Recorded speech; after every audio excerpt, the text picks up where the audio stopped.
My name is Tyson Johnson, and today's event on Ransomware's Wake-Up Call to the World is brought to you by a number of our partners. And first of all, let's say a big thank you to the U.S. Embassy in Canada for your support for this critical event, this critical conversation that needs to happen.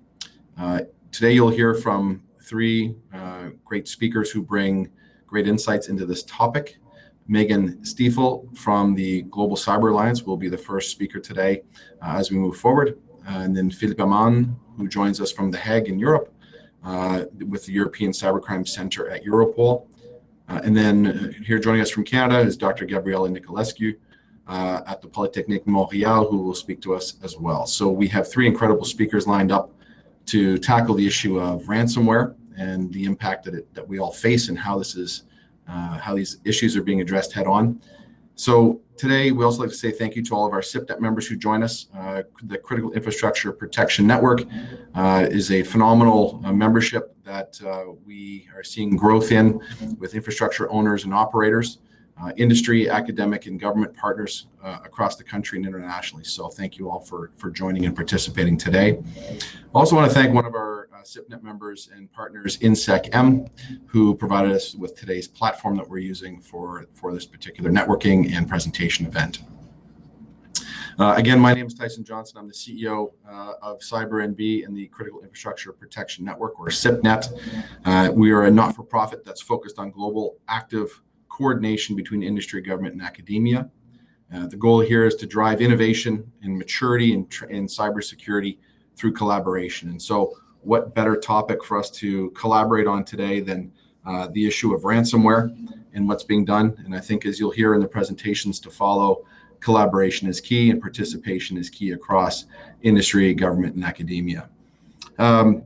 The ability to collaborate in action will be in full display today. And how this will work is we'll have each speaker introduce themselves and walk through their presentations. Once the presentations are completed, the three presentations are done, we will then open the floor to what looks to be a really solid question and answer and discussion period. So as each presenter is presenting, please do feel free to start to post your Q&A on the right-hand side in the Q&A session or in the Q&A part of the presentation so that we can start to line those up, and then we'll address those in the Q&A discussion session as they're received. And so with that, it is my pleasure to welcome to the virtual floor Megan Stiefel, the Global Policy Officer and Capacity and Resilience Program Director at the Global Cyber Alliance. Megan, the floor is yours. Thank you very much, Tyson. Oh, my camera appears not to work again. There we go. Good afternoon, good morning, everyone. It's a pleasure to be here this afternoon, and I very much appreciate the opportunity to talk with all of you. I'm here this afternoon, this morning, depending on where you are, in part as a co-chair of this ransomware task force that provided recommendations and a report in April of this year. But before I give you the quick rundown on those recommendations, I wanted to just spend a moment to tell you briefly who I am and introducing myself per the instructions. I serve as the Global Policy Officer and the Director of the Capacity and Resilience Program at the Global Cyber Alliance. We are a 501c3 in the United States, a nonprofit. We're also a nonprofit registered entity in the United Kingdom and Belgium. We're about a 5.5-year-old organization that was initially founded by the City of London Police, the Center for Internet Security, and the Manhattan District Attorney's Office. And we were really founded with the principle and recognition that, as the Manhattan DA said at the time, we can't prosecute our way out of cybercrime. We really need to work more at preventing it. And so that's where our organization comes in. We offer free resources to a range of stakeholders in the internet ecosystem to better enable them to manage their cybersecurity risk. The resources we offer are free, and we're proud to now have a partnership of almost 200 entities spanning all ranges of critical infrastructure sectors in over 20 countries. Of course, we're also pleased to work closely with some of my co-panelists today, notably Philippe, and are grateful for the opportunity and work in collaboration with the Royal Canadian Mounted Police as well as NCSC. So with that quick overview in mind, we'll swing now into the conversation around ransomware. And certainly, I think you can go to the next slide. As today's conversation portrays, I think most people know that the scale and scope of ransomware has grown exponentially over the past few years. In 2019, the average ransomware payment was around $50,000 US, but by the end of 2020, it had quadrupled to nearly 175,000 US. And recent reports indicate that some payments have stretched to the millions, while demands have reached the tens of millions. Importantly, though, it's not just the amount of ransomware payments that has exceeded prior levels. It's really also the number of organizations that have been targeted. In 2020, nearly 2,400 US-based government, healthcare facilities, and schools were known to have been targeted with ransomware, with the actual number affected potentially much higher. In addition to holding access to data hostage, ransomware actors are now threatening to publish data that they have obtained from victims' networks. And according to one report, in the fourth quarter of 2020, 70% of reported ransomware attacks involved a threat to release data. As I said in testimony to the United States Congress earlier this year, ransomware is plain and simple 21st century extortion. It's clear from these facts and figures that ransomware has grown not only from a nuisance, but to a national security risk. And it's for this reason that late last year, a consortium of groups came together to think about how we could better manage this. So if you go to the next slide.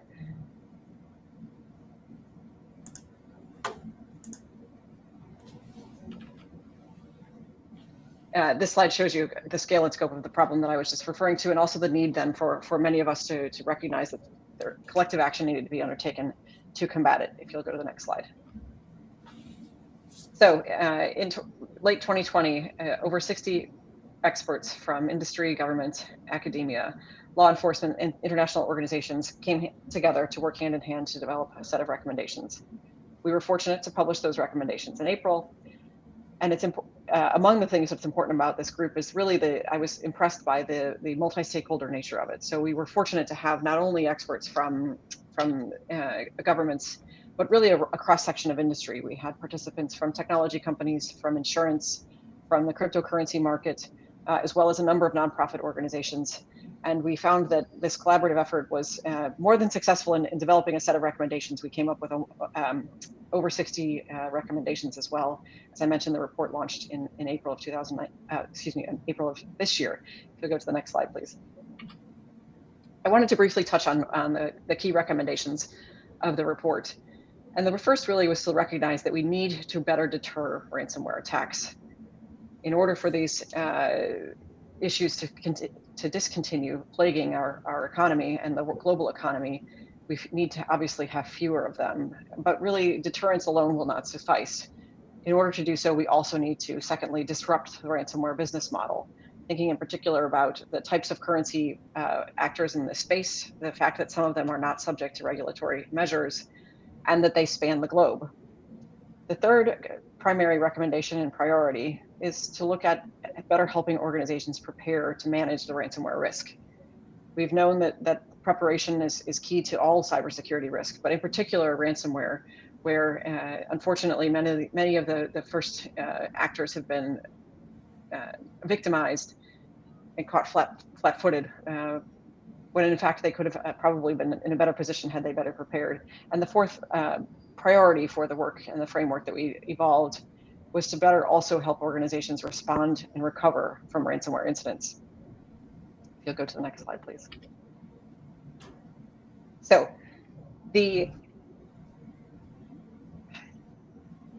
overall, our recommendations were to develop a coordinated international diplomatic and law enforcement effort that proactively prioritized ransomware through a comprehensive resource strategy. The idea here not being just to only say that it should be prohibited, ransomware actors should be prohibited and limited in their ability to reach across the global ecosystem, that not being enough, but that we really needed a strategy to do so. The second recommendation from the task force was that, in our case, the United States needed to lead by example, including developing and executing a sustained, aggressive, and whole of government approach. And that the recommendation in this case for the United States was that it be led by the White House. Some specific recommendations that you see on the slide about who might participate and who might lead these pieces from the United States perspective. But it's also clear from our experience that similar types of coordinating elements exist in other nations, and particularly among the Five Eyes countries. If you can go to the next slide. So in terms of thinking about how governments can help victims better respond to incidents, we recommended that there be support for ransomware actors through the creation of, sorry, I'm ahead of myself, through the creation of a ransomware response fund. But first, let me touch first on the idea that in order to better combat ransomware, we really need more information about it. And in this case, the recommendation from the task force was that organizations making payments to ransomware actors be required to report that information to government. By doing so, this gives not only the government more opportunity to limit the impact of that particular transaction, but also to better inform itself and better support the ecosystem in better managing their risk against these actors, so they are not able to attack other entities. In order to help facilitate this information sharing process between those reporting payments and becoming the victim of incidents, we recognized that there was and recommended that there be developed a clear, accessible, and broadly adopted framework to help organizations prepare for and respond to ransomware attacks. And that potentially to facilitate and support this, funding and fine relief might be a way to incentivize adoption of this framework. I would note briefly here that the National Institute for Standards and Technology in the United States has actually released a framework, and the comment period for that is open through, I think, the second week of October. That's something that organizations would like to participate in. It's available on their website.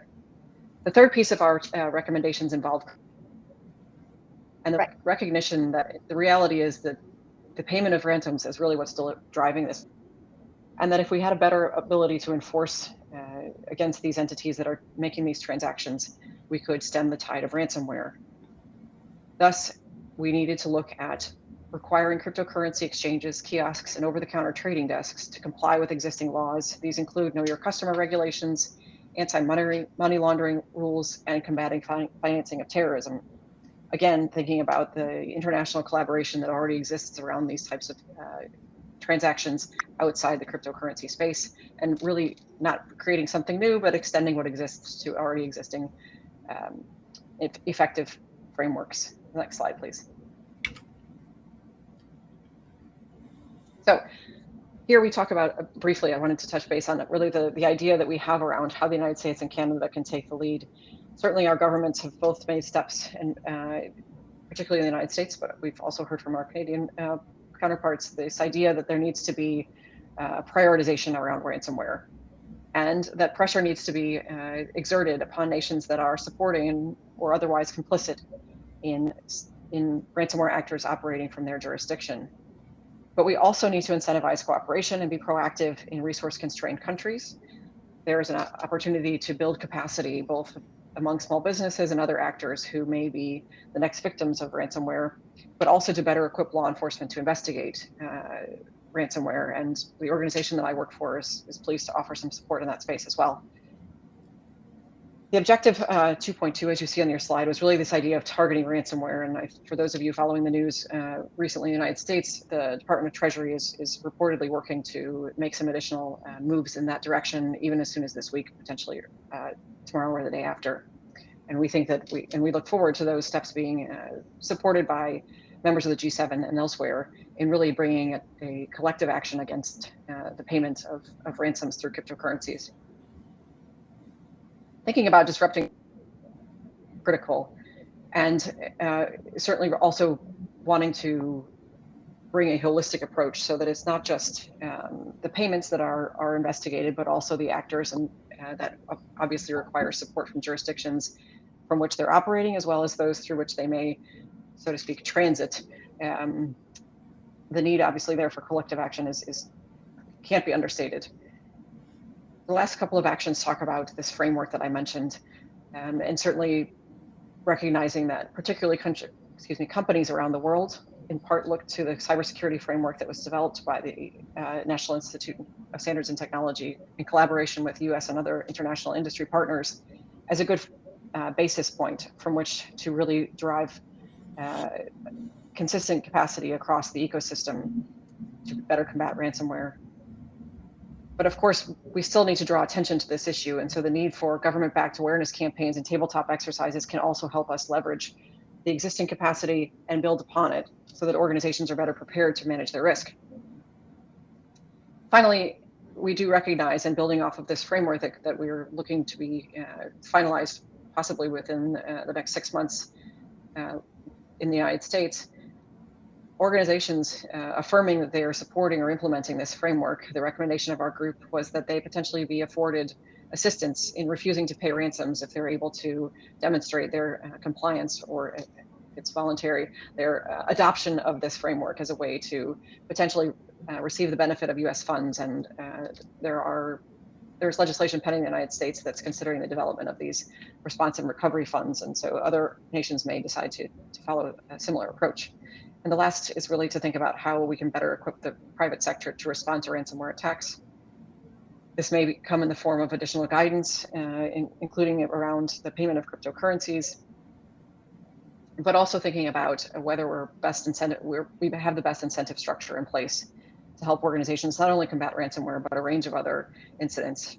Ransomware being the latest example of what we at GCA refer to as poor cyber hygiene, and thinking about how governments can better position not only themselves, but their national economies through perhaps a revisit of incentive structures in order for us to really sustain the internet ecosystem for the future.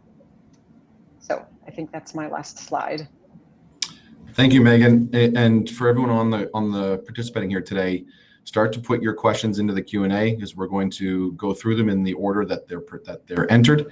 Megan's opened up a lot of, and I can see by who's on the participant list here, there's going to be a lot of people who are taking interest in different parts of this conversation, everything from the multi-jurisdictional aspects to how do you respond to how do you prevent. So with that, Megan, thank you so much. And we'll re-engage with you here at the Q&A here in just a few minutes time.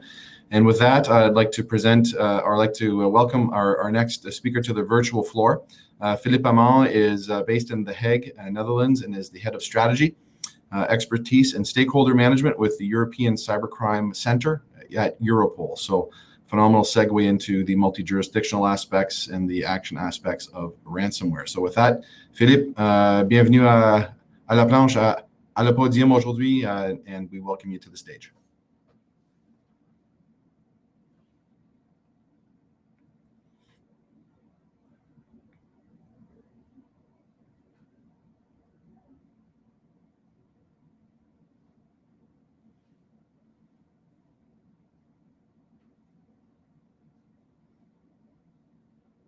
I think we need to drag and drop Philippe over to the stage if we can.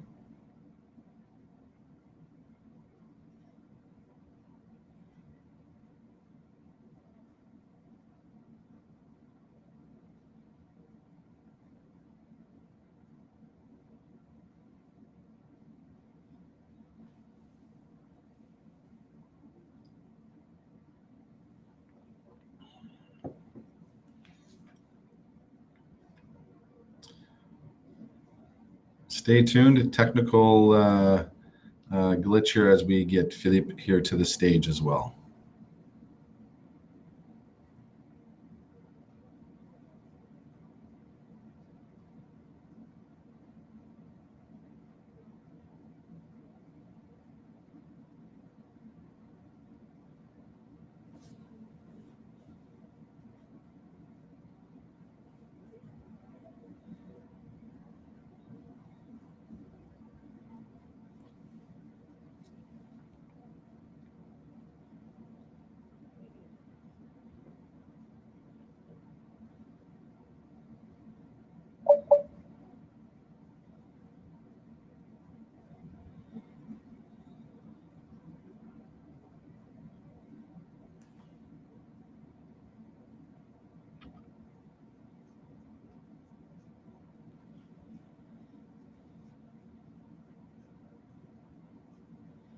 So for my team in the background, if we're able to help Philippe make his way to the stage, that'd be great. Thank you.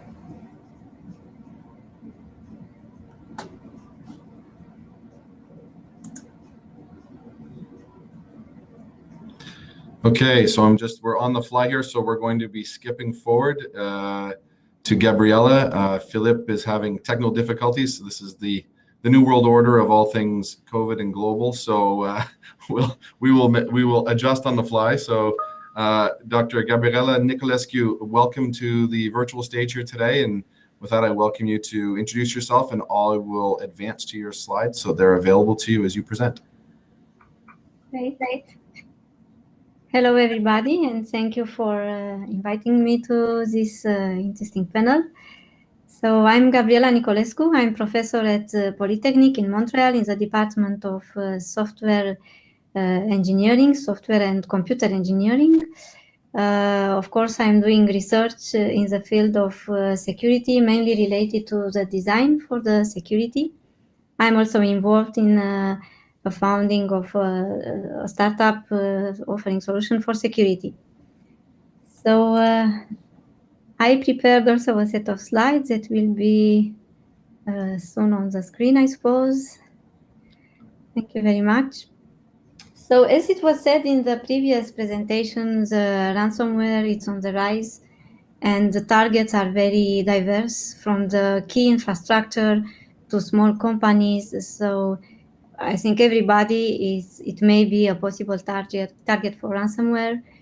And of course, part of the reason is that we have the technology today. Everything is digitalized, and this is great because we have an interesting gain from this.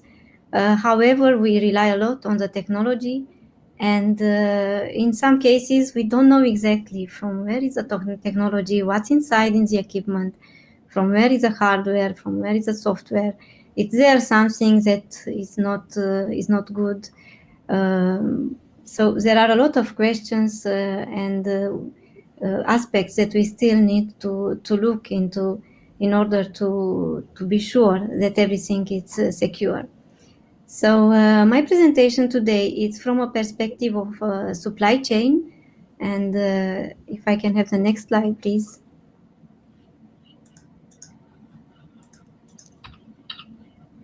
So in this slide, we have the supply chain for the specific design of the cyber systems.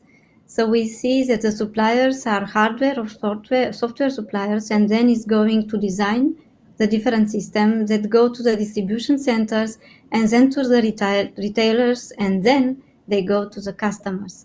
So we can notice that it's like a complex network where there are different actors, and from the beginning, from the design to the customer, there is a set of risks. In fact, we can have some malicious software or hardware. We have to be sure that some key security measures are took into account, and there are not other attempts. In order to be sure that when we use this equipment that is delivered from the supplier to the customers, there is no possibility, for instance, to have the ransomware. If we can go to the next slide, please. So my message is that in order to deal with this management and control of the supply chain, we need to approach this from an interdisciplinary point of view. So we need to work on the protection and privacy and the resilience by design. So from the design, we need to think about all of this, how to integrate the protection, how to ensure the privacy, and how to be sure that the system will be resilient in all the situations. Of course, it's not only a design problem, it's a more larger problem. We need to think about sourcing. What are the sources? Are they sources of confidence? How we select them? What are the standards and the regulation that need to be followed? Are these standard and regulation complete? Should we improve them, work on them? And of course, we don't have to forget about the certification and validation at every important stage, from the design to the utilization, and then while during the design, the life cycle, during maintenance, repairing, so on, we need to think about all this, of course. So in the next slide, I will go in a bit more detail about this interdisciplinary approach. And you see different elements. We have the the main objective or goal that it's a longer time, like the digital sovereignty, being sure that we are controlling everything in the digital side. And as I said, all the equipment we are using, we know about it in every detail. Then we have and how to go to this is from the architecture to the supply chain management. So for the secure hardware software architecture, we have some approaches and some practices that need to be taken into account, and a part of them are in the text that is associated to the secure hardware software architectures. So we need to think about trusted execution environments. So what type of architecture we need to, how to create this execution environment that is trusted when we propose our architecture. Then we have the trusted boot, how to initiate in a trusty world the systems. Of course, we need to follow the certification and validation, the standards, and at this level, we will have some policy and requirements and specification to be followed. Now, if we continue in the slide, we will have some practices on the software and on the hardware side. We can see for the hardware and for the software side, we need to look for the vulnerability to be sure that we are able to discover everything. And for the software side, at the coding stage, we have to code keeping security in mind. After that, we need to make an analysis of the code in order to be sure that this is fine. It can be done in a static or dynamic way. There are other techniques that I will not enter in detail, but I can just mention that, like fuzzing and code signing. We need to test the software, and we can even add other techniques like more advanced, like secure AI. We know that the artificial intelligence is here to help us today, for instance, to survey, to make monitors or to detect some anomalies. So if I go on the hardware side, as I said, we have to discover the vulnerability, but we can design the hardware in a secure way. We can propose improved microprocessors where there are some security features. At the fabrication level, we need to be sure where it's fabricated and how. Are we sure that all the package was analyzed, it was open? Are we sure that what was analyzed is really fabricated for further deployment? So on. So in the next slide, I address some aspects for the supply chain management. First of all, it's important to look into the alternate sources. What's available and where. From an economic and geopolitics side, what are the choices and the decisions that can have an impact, of course, during all the way of the supply chain, and what are the trusted partnerships. So we need to authenticate all the components, as I said, to be sure that even all these, during the design, all these practices were applied, as I said, like coding for security, design for security. We need to be sure that we have the right components with the practices that was mentioned, and what was said will be in reality in the system. And again, we need to think about standard and regulation for this management also. Next slide, please. So from an academic perspective, the overall philosophy is, of course, to continue the research in this field, either to make a leverage on existing technologies for the hardware, for the software, to work interdisciplinary with lawyers, for instance, with people working on regulation, and need to be, and we make sure that everything is considered. Otherwise, we can propose new disruptive approaches also for the sourcing in the supply chain and for the management. We need training, of course. We know that there is a high demand today for talents and for high expertise in security. So this is one of our main mission and one of our priorities. So we train students for graduate studies, undergraduate studies, but also for continue development of the professional. And we need innovation, of course. There are some business opportunities that need to be evaluated, and we need to explore the different possibilities on the international and national side, and to see how this hardware, software, security approach and tools can bring us interesting opportunities. So yeah, I think this is my presentation. Here is the conclusion. For sure, we have a source of concern here. The ransomware can happen by the tampering with the cyber supply chain. And it is not only a technological concern, it is also an economical, geopolitical, and ethical challenge. And I reinforce that this can be solved by collaboration and by interdisciplinary teams. Thank you for your attention. Thank you, Gabriela. Fantastic presentation, and I think again it starts getting people thinking about how complex this is and how, to your point, multidisciplinary, industry, government, academia, all participating to find the answers to these problems. I think global standards has come up as well, both in Megan's conversation as well as yours, and I'm certain that that's probably a key theme regarding the ability to collaborate and find standards across jurisdiction in Philippe as well. So I'm just going to double check right now if Philippe is available to join us. Just stay tuned. There we go. So Philippe, there you are. Philippe Aman, merci. Thank you for joining us here today. And apologies for the technical issues, but this is the new world order that we're in here today. So what I'm going to do is I'm going to allow you to introduce yourself to the audience while I get your slides queued up, and then as you need your next slide, just let me know and I will forward to the next. Thanks a lot, Tyson. Can you hear me now? Is that perfect? Thank you.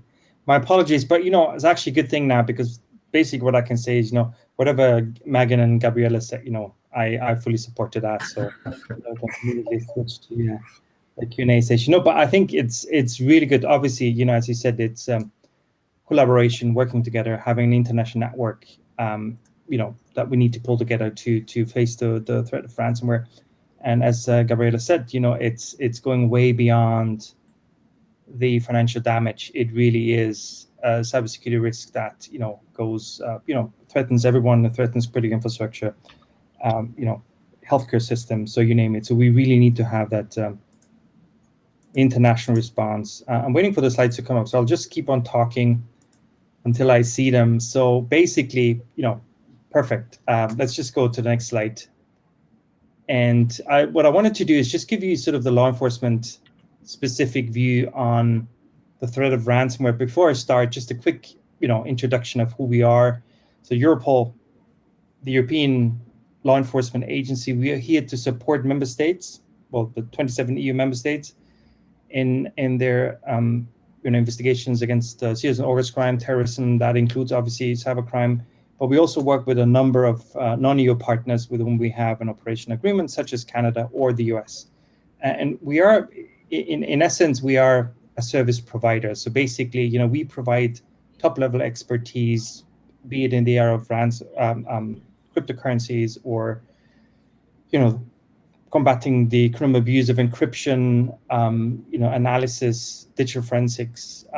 With the idea being that we don't have to build up the same capacity, skills, and expertise 27 times in the member state. So that's a key support that we deliver. Obviously, operational support, our raison d'etre, we support, provide operational support. We are an intelligence hub, the fact that we get information from the 27 member states, but also those non-EU partners, and through those member states and the competent authorities, also from our industry partners, puts us in a position where we can provide that, very comprehensive information picture, and also ideally enable a proactive response, because I think that's also sometimes the problem, is that we are more reactive than proactive. So that's another big thing. What we do, we have the networks, obviously, and the tools to make sure that we can exchange that information in a secure and transparent manner. But then we also have, colleagues sitting from not just the 27 member states physically in the building, but also from, all the other partners, such as Canada or the US, I think currently present with 11 different agencies physically in the building. And I think that's one of the key ingredients to our success, because we have that, network idea, that collaboration idea built into the system, if you will, into the organization. So next slide, please. I think another thing, so EC3 is one of the centers that are established at Europol, the European Cybercrime Center, with the idea being that we wanted to have a specialized center just dealing with cybercrime, and that includes, payment fraud, high-tech crime, combating child sexual abuse online, and criminal activity on the dark web. But then in 2014, we said, well, it's great to have all these colleagues from, the member states and the other partner countries, but they're not necessarily cybercrime experts. So in 2014, we established what we call the Joint Cybercrime Action Task Force, and that's a very unique law enforcement platform internationally. And that's just, again, we have currently 9 EU member states, but 7 non-EU partners. You see Canada up there. You see the US now. Just recently, the IRS joined us as well. So we have currently FBI, Secret Service, and the IRS present physically. Those are cybercrime experts. And this has become our main platform. We host that platform, Europol EC3, but it's become our main platform to coordinate international actions, to deconflict, to get all the information from the different countries together. So this is now our most successful platform to support large cybercrime cases. And I'll give you an example in a minute. One more click, and I think we'll get to see Europol EC3. Yeah, next slide then. So, and I think just before I forget it, one of the things that Megan said, and obviously, I fully agree with all that, and also what Gabriela said is, this idea that we need to have, those international partners come together and the cooperation with industry. So we also have a advisory group, different advisory groups. So really building that network, not just to focus on operations, but also the information picture, operational activity, but ideally also prevention awareness, actually prevent things from happening in the first place. So look, talking about the information picture, we have one of our tasks is to publish an annual cybercrime report. If you will, this is the EU assessment of the cybercrime landscape with a law enforcement specific view, focusing more on the EU, but has a very international component. This is from 2020. We're just about to finalize the 2021 report. Not, basically the same threats. What we've seen for this year is a huge increase in mobile malware, but also, and Megan already mentioned that, sort of, the multi-layer attacks when it comes to ransomware, sort of further, enhancing, improving. What we've seen, for instance, is that DDoS for ransom is coming back as an additional threat to victims of ransomware to make them pay, but not sort of a huge change compared to last year. But this is an important report for us because it comes with a lot of recommendations, and it also helps justify resources, it justify action, and it is used within the EU at political but also tactical strategic level for decision making, and we inform also research and development with that report. So next slide, please. Speaking about Operation Action, I think one of the biggest successes we've had recently is the takedown of Emotet. So in January this year, we hosted the International Control Center. And again, you see Canada and US represented there, but also Lithuania, Ukraine, obviously Netherlands, France, Germany, UK, all present. And what we managed to do there, Emotet, for those who don't know, but this was for years consistently one of the main threats when it comes to the crime as a service model. One of the botnets, the most prolific botnets to send out spam emails with a malicious attachment. The estimate was I think in 2019 it was about 60%, estimated 60% of all the emails with a malicious attachment were sent through that botnet, which started in 2014 was the first time we learned about Emotet. At the time, it was a small banking malware, and then over the years, it developed into this, crime as a service model where other criminals were able to rent Emotet to, launch attacks, including obviously ransomware attacks. And then, as part of the international action. And that's always one of the challenges, sort of the push boundaries, legally, technically, what is it that we can do? And in this instance, we used sort of new legislation that would allow us to seize and replace some of the malware in the machine. So really being able to neutralize the network completely. So in essence, we had 3 teams, one team just dealing with the takedown, working with industry very closely that helped us to do that. We had one team just following the money, cryptocurrency experts, but also exchanges on site. And we had one team just dealing actually with apprehending, the criminals. And I think that was a huge success. It doesn't mean that we can stop there, but it is, I think, a perfect example of what can happen when we create that network, to fight the bad guys. If you go to the next slide, please. What you see there, now I'm just putting this up, obviously we thought, okay, most prolific botnet out there, surely that was their, command and control center. This is how, the criminals, controlled the network and were able to, make millions with that and cause certainly, even greater damages with that network. But if you click again, that was the reality. And I think it's, obviously, there's sort of a fun aspect to it, but if you think about it, this is what it takes. If you're technically savvy enough to hide behind encryption, hide behind anonymity services, set up your network in a way that is very robust for when it comes to law enforcement takedown. This is all that it takes. So you probably have something.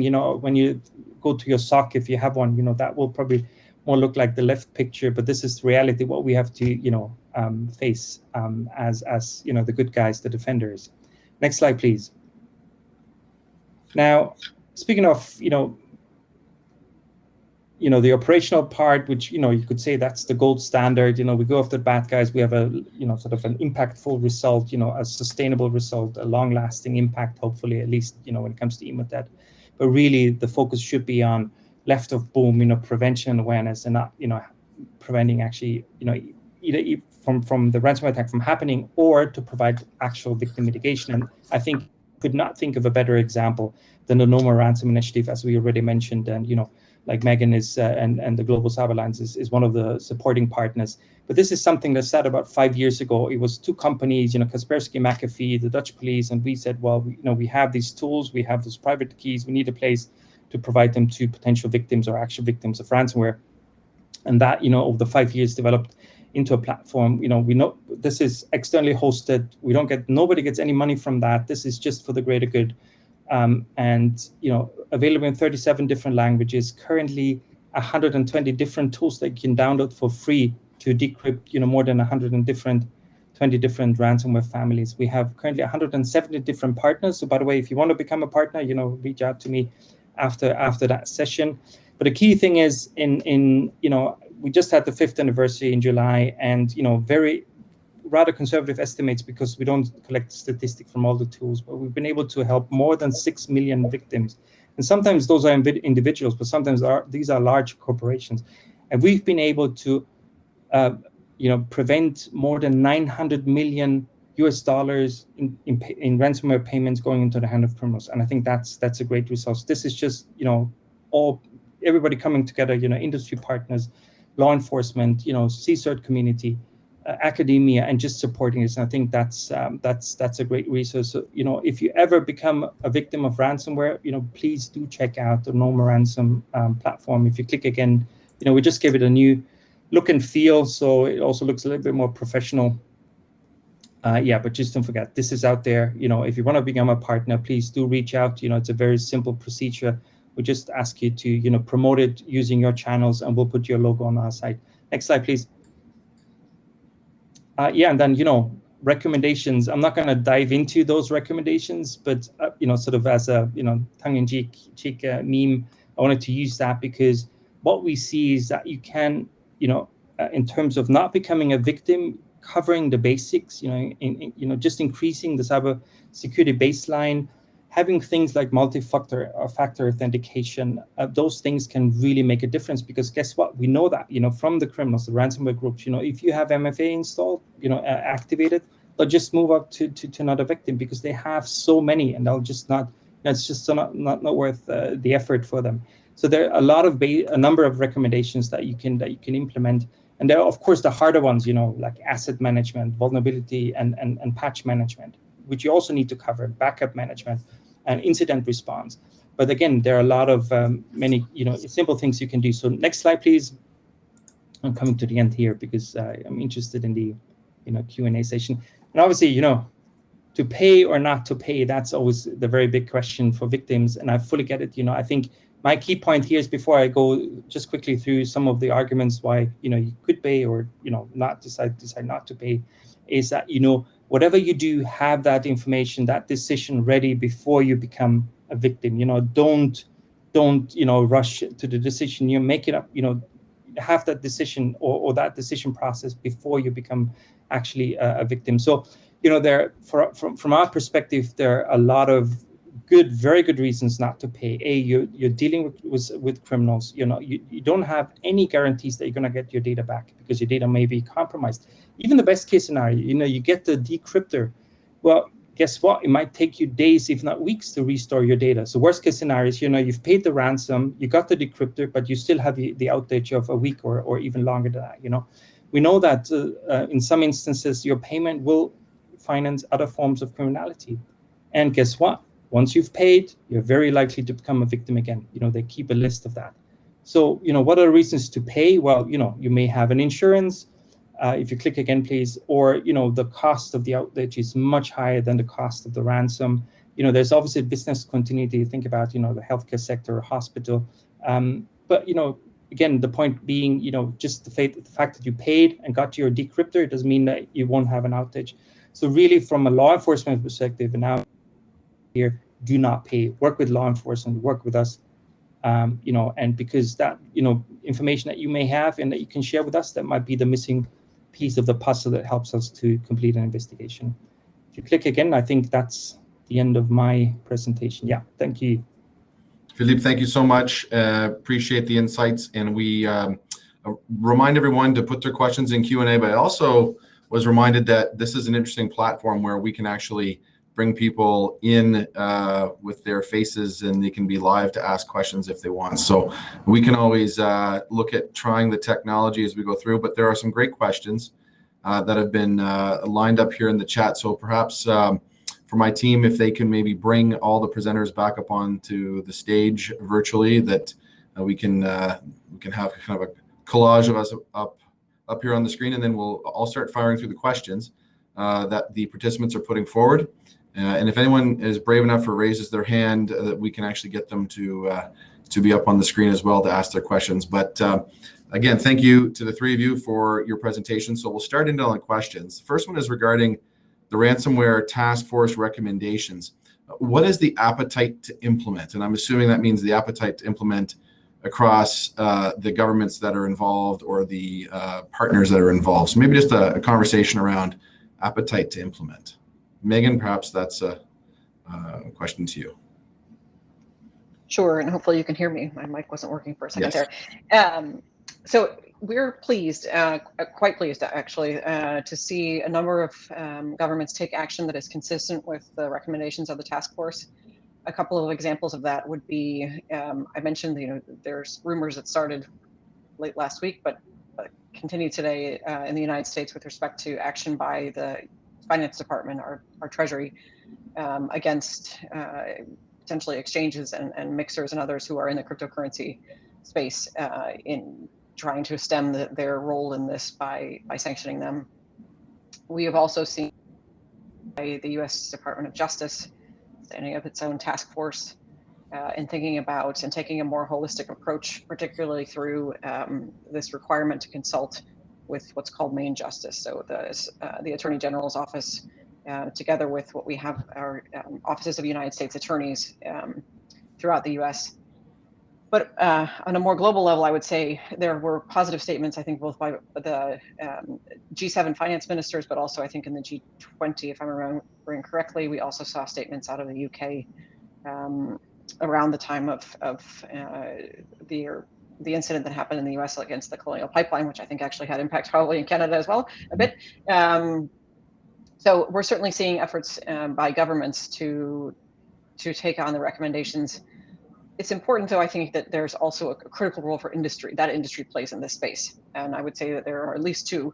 One, of course, is to think about better, we've talked about, and so there are collaborative efforts underway through, as I mentioned, the National Institute for Standards and Technology to help get a baseline together to say, right, we have the cybersecurity framework, it has 5 components, but how do you apply that? What's relevant of key interest in the ransomware space? What do I really need to focus on? And so I would expect guidance around particular measures that can be undertaken. For example, closing down RDP is a big particular pathway. Phishing continues to be another way that ransomware incidents begin, but giving some more tailored advice. So thinking about how industry can better prepare itself.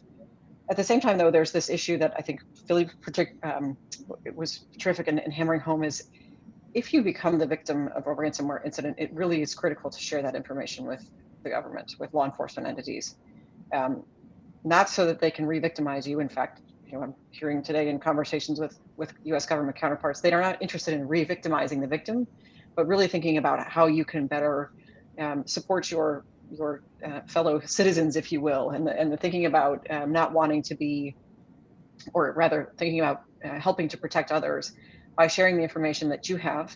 That could be the amount of the ransom, the note itself, who the actor might be, and any, of course, technical indicators that you're able to share.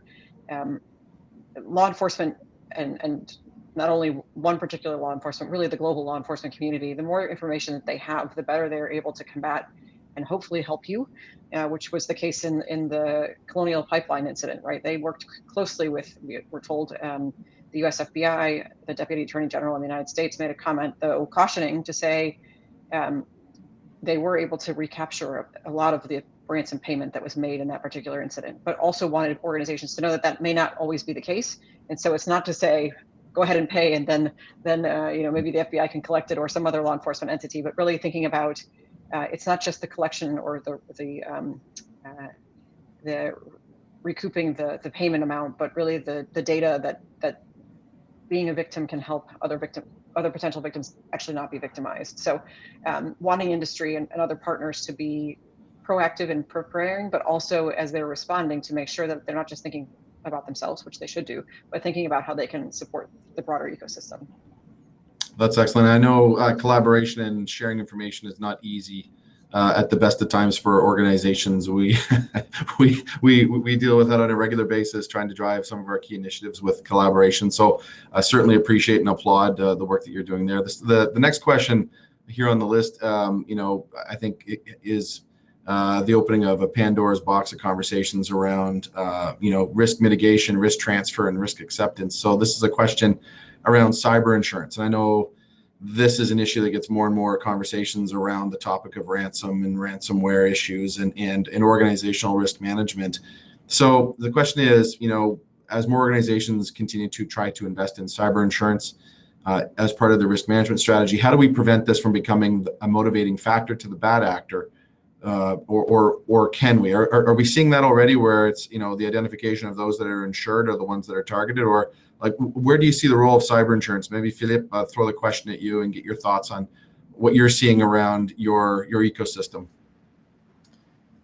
So yeah, I would agree. I think this is not about bashing obviously the insurance industry. I think it's a very valid product, and but what we do see is that we've seen cases where obviously bad actors would actually target insurance companies, get into their system, then look for all their clients that have an insurance coverage, ransomware coverage, and then attack those, and then finally attack and decrypt the data of the insurance company. So that obviously they're going with the flow, as it were. They're adapting. They're very agile.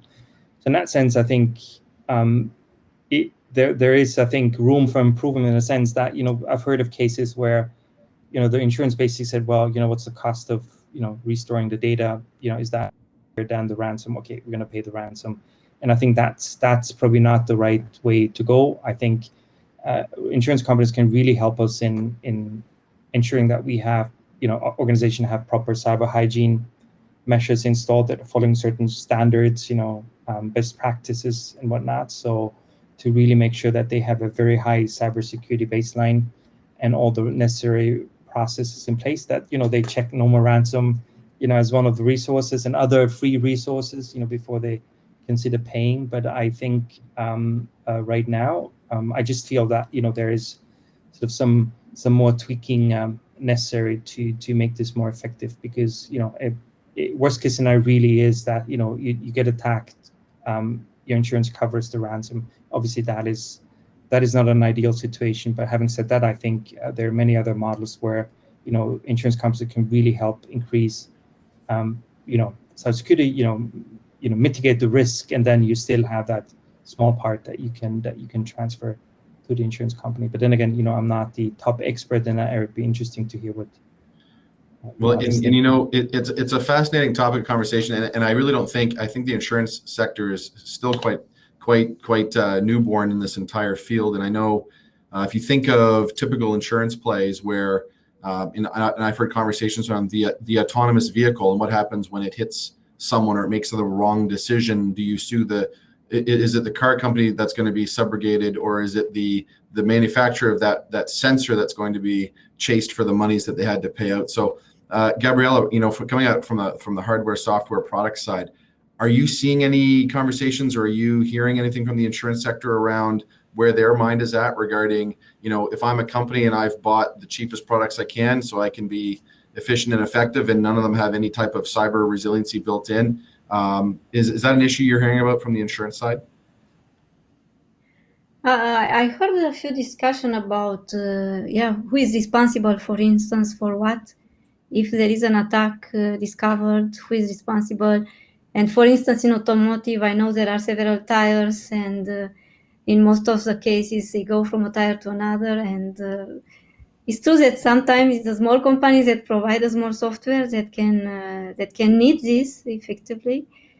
So yeah, it's again a matter of managing and tracking and be sure what it comes from where, and if we are able to locate where it's happening, to be sure that the responsibility or the discussion is with the right actor. Well, so I definitely want to come back to the conversation of the incentive side, because I think in one of the presentations, the conversation was around one of the points was around how do you incentivize private sector to be more to manage their risk better, to get whether it's business certifications or product certifications, because that's an expensive undertaking, time to undertake. So we'll come back to that, as I want to get to the other question that's on the Q&A list here is, how are the no more ransom projects private actors incentivized? So compared with the crime as a service model, is it possible to adopt a sharing economy model similar to the online freelancer market? So just thoughts around incentives. I think we're going to dig into incentives here and talk about how do you incentivize proper action or proper activity. So I don't know who wants to field that one first. Maybe Philip, do you want to start there, and then we'll pass the conch around here? Thanks. I think that's a very good question. It's actually a really good one, because obviously, it does work quite well, but it's, people do it for the greater good. It's corporate social responsibility, I suppose.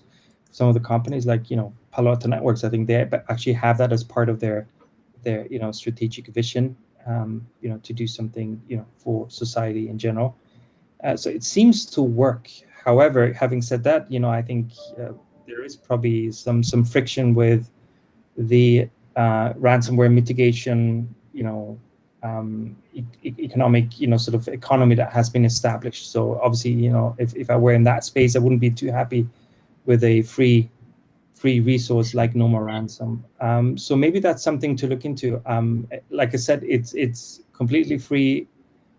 We don't get any data from it. We don't. It's also hosted externally. This is really just everybody coming together for the greater good.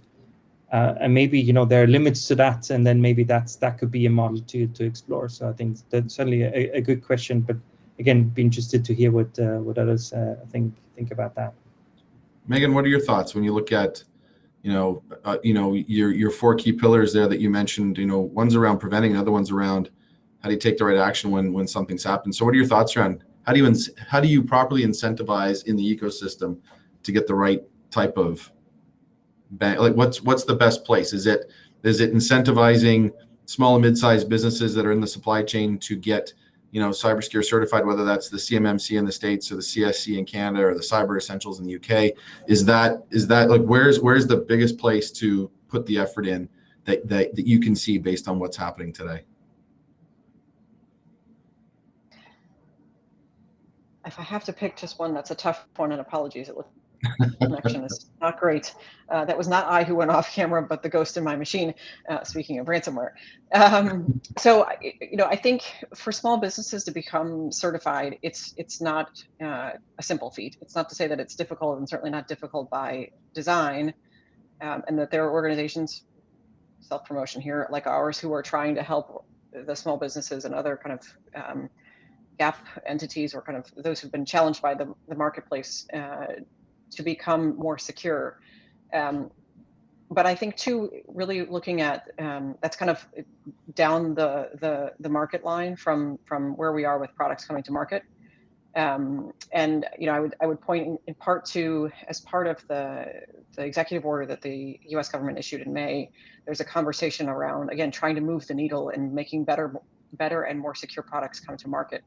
And so that's where I think we really also need to be thinking about is how do we incentivize developers of hardware and software to not kind of think about security at the last step of the go-to-market strategy, but rather from the beginning. And I think you see in some cases there are manufacturers and developers who the market is rewarding for being more thoughtful. Of course, we still have the garbage products that come to market, but there are also services that are being developed to try and help mitigate that. So I think when we were able to have more products to come to market, and the U.S. government is using procurement as a strategy to achieve that, we still need to raise awareness in the marketplace itself. And so as a corollary to this procurement effort that's underway for the U.S. government around IoT devices, there's also a study around labeling. So how do we convey to consumers that a product is more secure than its competitor in a way that they understand? Telling them that it's got, as one of my bosses used to say, like, the Cybertron 9000 and all these technical capabilities doesn't mean much. But if we're able to think about potentially a label, a stamp that says, right, we have the Energy Star is kind of recognized globally. It has its corollary in different marketplaces. Is this also, meaning the IoT market, one where something like that can move the needle? And so building that incentive structure from the products, but also to the consumers is, so I guess the long-winded response is really thinking about a really kind of comprehensive incentives approach, as opposed to just focusing on one actor in the supply chain.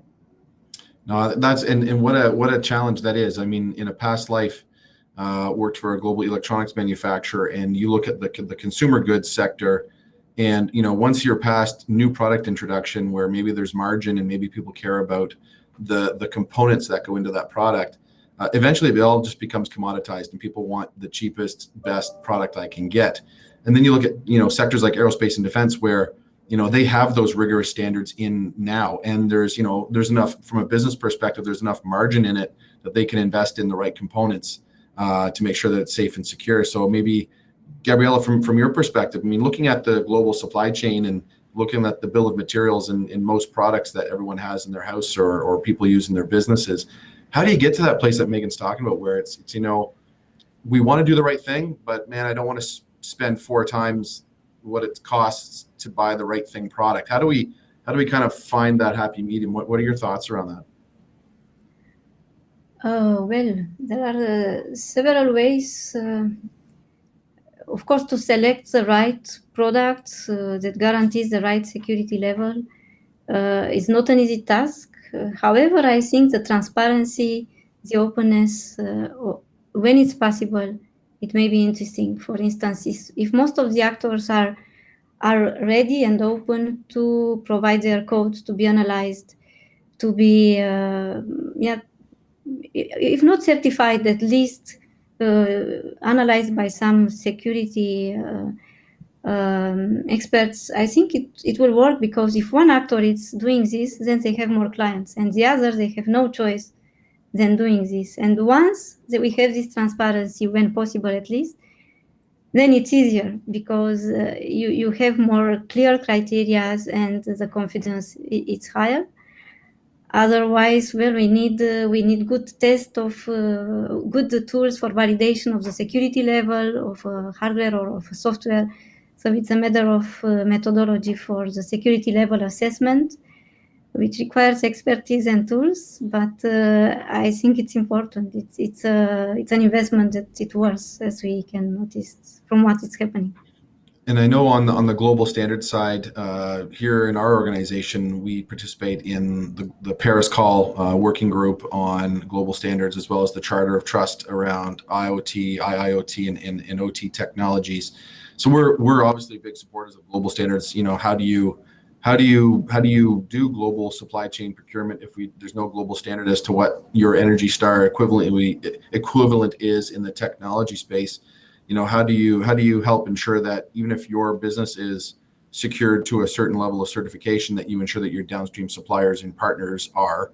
Megan, thoughts on, you know, that challenge from what you're seeing in terms of the appetite, I guess, for, is it governments to put the right incentives in place for organizations to find that top standard, or is it industry driven?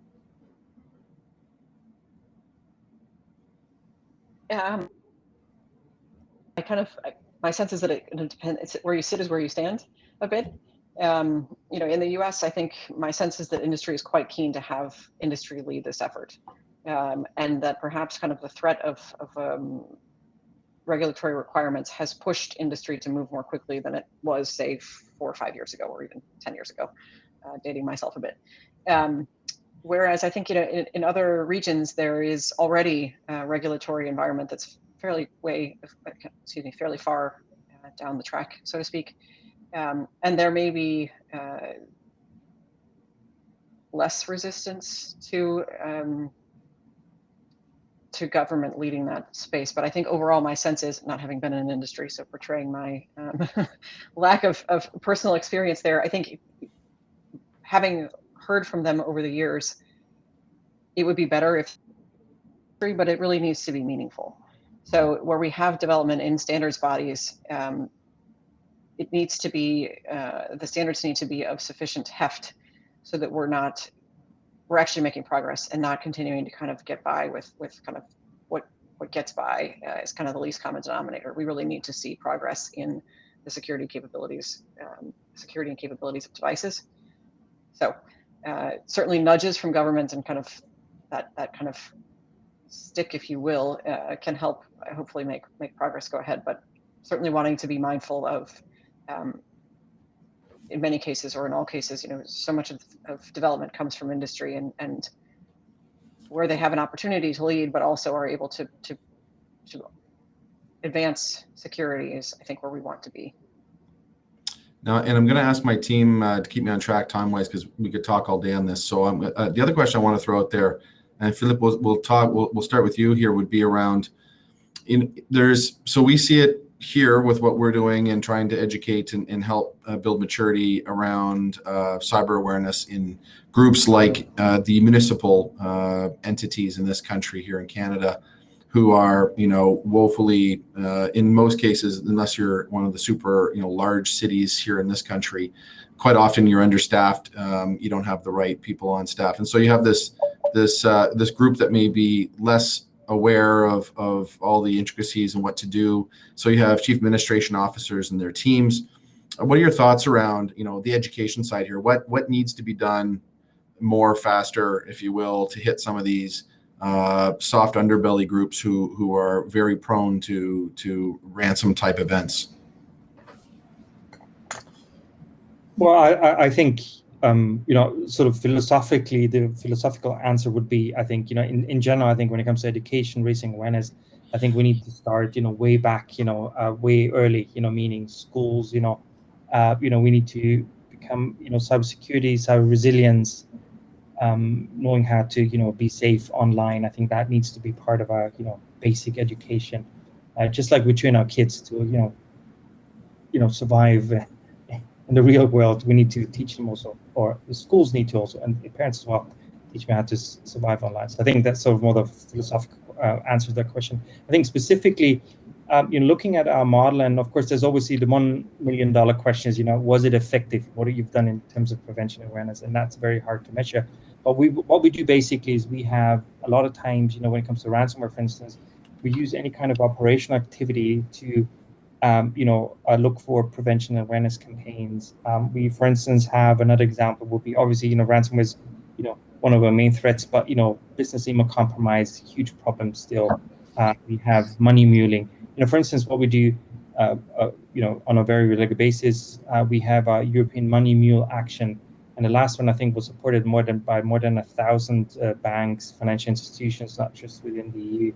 So what we then do is have the actual operation action, and then a multilingual, in the national language, prevention awareness campaigns that we target, where in this case it will be, students, lower income groups, where we say, well, don't become a money mule. And I think that's, it really depends. I think we need to activate all the channels, be based on our experience, have it in the local language, make sure that you find some local, champions that can help you with that. So that would involve, smaller businesses, banks, local businesses that can help you get out the message. And I think you also need to become creative. Honestly, we do a lot of reports. We have another 30, 40 page report coming up in PDF. Who's going to go to our website and read those PDF files? It's not going to be, the 16-year-old, that, or the person at risk. So I think, and that's a constant challenge. I think we also need to see, what communication challenges can we use, should we use. We need to be on TikTok. We had a recent example where we actually supported a TikTok campaign where it started off with a dance that would have sort of 4 or 5 moves, and then we didn't sort of we resolved that then saying, well, this was actually to combat child sexual abuse. Don't share your pictures. So was it effective? I don't know, but we need to test the boundaries. And also I think to your point, Tyson, we need to see who's the audience, who's at risk, who needs to hear that message, and are they going to go to a website? Are they using an app? Are they listening to the radio? I think we need to be creative there, but it's an ongoing challenge. It's sometimes hard to justify because you don't see the immediate return on investment, but I think for us it's one of our key investments, and I'm very grateful for the opportunity that at Europol EC2 we actually have resources that we can dedicate to that, and that we have an industry network and academia and other partners that we can rely on to get the message out. And obviously, I know Megan doing great stuff in that space. But just, in a nutshell from our side, I hope that was useful. Well, that's great. And I know on the education side, we couldn't agree more. We have a number of initiatives from everywhere from kindergarten to high school to professional level that we're trying to get the word out on. So maybe we'll find ways to collaborate there. One more question I wanted to ask, and then I think what we'll do is we'll maybe do some closing comments from everyone after the question around what are the key things that this audience listening today can do to engage with you in your respective areas, and what are the big takeaways. So the question before that is, I have to go back to the cryptocurrency regulations side. I mean, knowing that crypto was initially created to be off the grid and outside the world of traditional banking, so to try and apply some of the traditional mechanisms that we use with more traditional financial institutions, are you seeing traction in that space, or are you seeing pushback from the cryptocurrency providers out there? Megan, maybe I'll start with you on that one.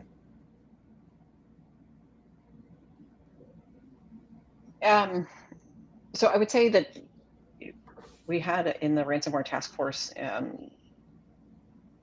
list of questions that came as a result of guidance that the Office of Foreign Asset Control, which is a part of our Department of Treasury that enforces sanctions from the OFAC issued guidance in October of last year. There were a range of questions from a range of actors, but particularly those in the financial services space, in operating in currency spaces, because they were confused, frankly, by the guidance and were unsure about how to implement it, because I think, I wouldn't say that there's confusion as much as but maybe it is confusion.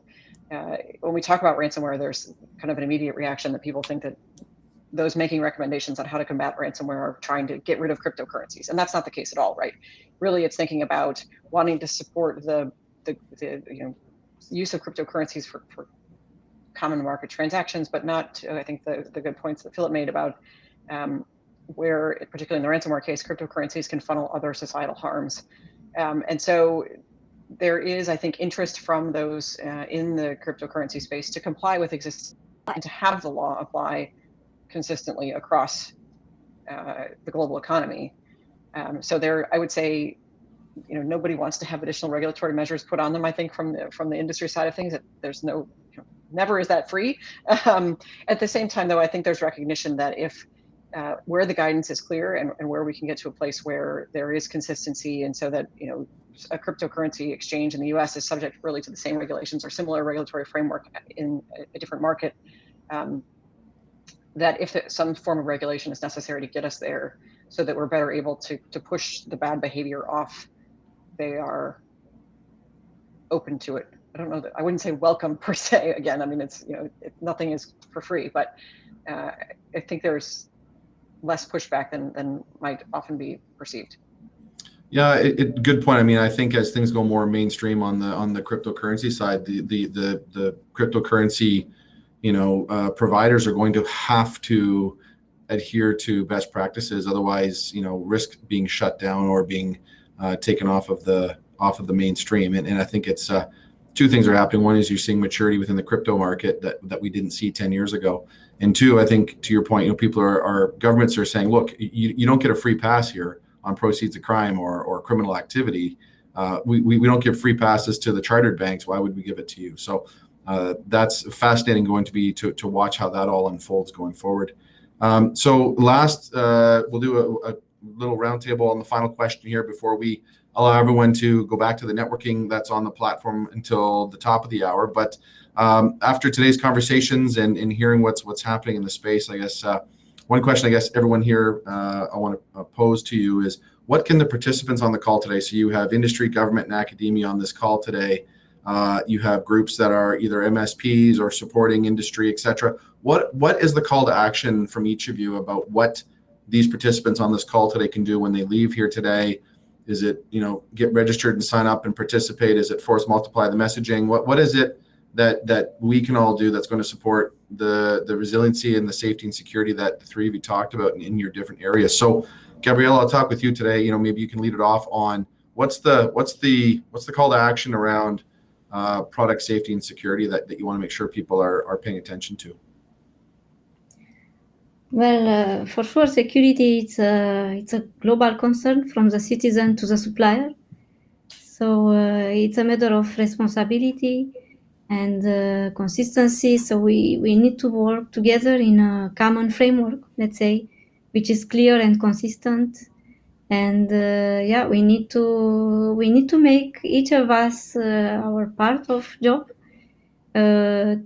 Citizens need to be more aware, and we have to work on this, as for instance, for educator, scientists and academics need to innovate and to collaborate to the industrial, hear what are the issues, how we can help, how the theory or the advanced technologies can help to solve. So I think it's a working together message, and especially to disciplinate and build a clear framework for this. Super, thank you so much. Philippe, I'll throw the floor to you. Same question. What do you want everyone to do when they leave here today that's going to help the most in terms of the mandate and the mission that you're working on? Thanks. Just quickly to Gabriella's point, I think this is critical, because obviously part of the problem is that we're dealing with something, building security around something that is inherently not secure. So security by design, privacy by design, the whole safety tech initiative that is now starting up, where we also focus, on online harm and the human being in the center. I think that's important too. But from our perspective, really, it's, first of all, prevention and awareness. I think, be aware of the risk. There's very rather simple things that you can do to prevent, to not become a victim of ransomware or other types of cyber crimes. I think that's important. I think it's still sort of sometimes amazing that's really, even a top priority at the C level. And I think that is changing and has to change even more. Second point is sort of, really preventing from happening. Then, things like our No More Ransom initiative, where we can sort of collectively come together and also provide victim mitigation. And then as a last point, it is really working also with, the authorities, working with law enforcement. It's not, as Megan said, it's not about re-victimization or victim shaming. Really, it is about getting that additional piece of information that can help and be the last part in a successful international investigation. But we also need to work together to really disrupt the ransomware business model, and that comes, with many different from many different angles and dimensions. Thank you. Super. Thank you so much. And Megan, from one civil society group to another, last word to you. What do you want people to take away from here today, and what's the kind of call to action that you'd like to see from the participants here? Thanks again. I think I would close with the idea that no person is an island, no organization is an island. So we're really all in this together. And so to the extent that we're able to better protect ourselves, no one likes analogies too much, but there really is this, there are really some commonalities between the way we're managing the pandemic and the way we can manage our approach to cybersecurity risk. So if we each do our small bit, if we wash our hands, maybe you get a vaccine, personally, yes. But similarly, we need to keep our systems up to date. We need to do those kind of basic things, right? We need to use complex passwords. We need to not reuse passwords. We don't need to make this complicated, and we're not in it alone. So if we think about, there are plenty of great resources from everybody who's been here today, and from your organization, Tyson. There are, organizations that want to help, including enforcement, my friend Philippe, and others. And so it's really incumbent upon us, I think, to think about how we can depend a little bit more on each other and recognize that we are dependent upon each other. So if someone's relying on us, we really need to do our part to keep ourselves healthily. Super. Well, listen, on behalf of the entire group that put this organization, this conference together today, I want to thank the three of you so much for taking the time. Phenomenal insights. You're at the leading edge of collaboration and coordination across this entire challenge that we're facing. So for those that are participating, reach out to the participants here or the speakers here today. We will reach back out to everyone as well and share the slides that you all saw. Good luck going forward, and look forward to future conversations. Again, have a wonderful, wonderful day. Thank you.